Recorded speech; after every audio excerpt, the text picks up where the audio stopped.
Louvado seja nosso Senhor Jesus Cristo, para sempre seja louvado e amado.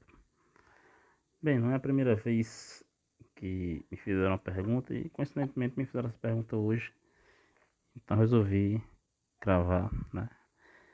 Mais esse vídeo, né, colocando também como uma das aulas, né, de retorno ao catolicismo. Isso é assim. Mas não tem na Bíblia falando sobre. Onde é que tem na Bíblia falando sobre a tradição? Não tem na Bíblia. A tradição, como se faz sempre a tradição oral, né?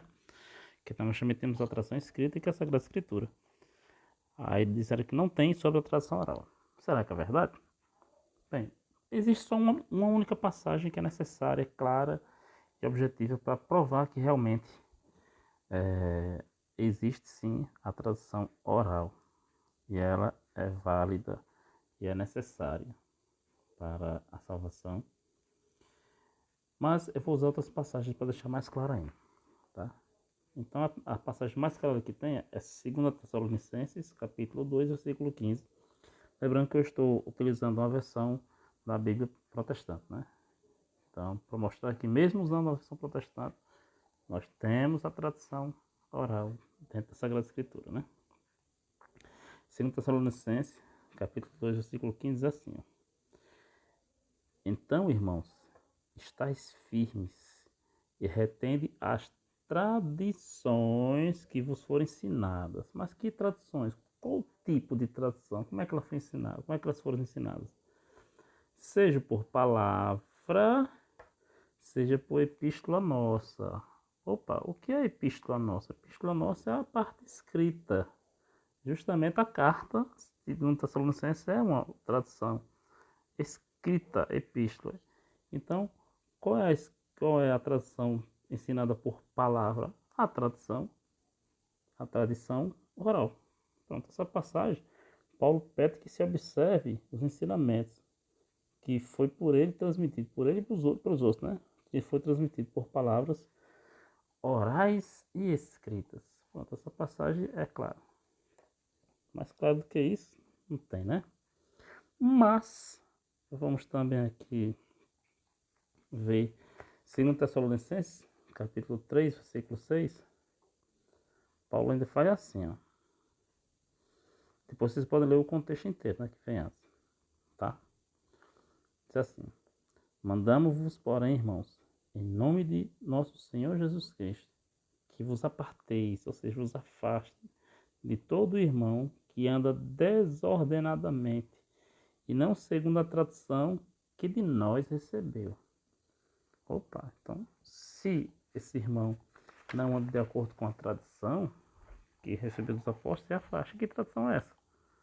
Aí você volta para a mesma carta dele, lá no capítulo 2, que fala que é a tradição oral e é escrita.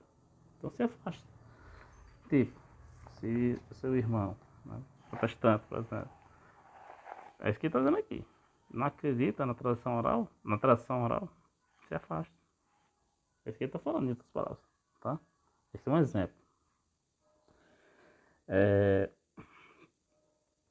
Por exemplo, outra, vamos lá para 1 Coríntios, capítulo 11, versículo 2, diz assim, ó. Eu louvo-vos, irmãos, porque em tudo vos lembrais de mim, e retendes os preceitos como vos entreguei. Ou seja, o que ele quer dizer com isso aqui? Que preceitos são esses, né? Reter, ficar para si os preceitos como eu vos entreguei. Que preceito é esse? Os preceitos que estão nas epístolas paulinas, nas epístolas de Pedro, nos evangelhos, e como o próprio apóstolo João disse no seu evangelho, que se fosse colocar tudo que Jesus Cristo tinha feito, não caberia no livro. No livro no mundo, né? Ou seja, parte do que a gente aprende é tradição oral, necessária na vida. E para finalizar com chave de ouro, lá no Evangelho de Lucas, no capítulo 1, versículo 3 e 4, o que o apóstolo Lucas diz assim, ó. pareceu-me bem a mim, lembrando que Lucas não conviveu com Cristo assim pessoalmente, né? Aí, como é que ele escreveu o Evangelho? Olha o que foi que ele fez.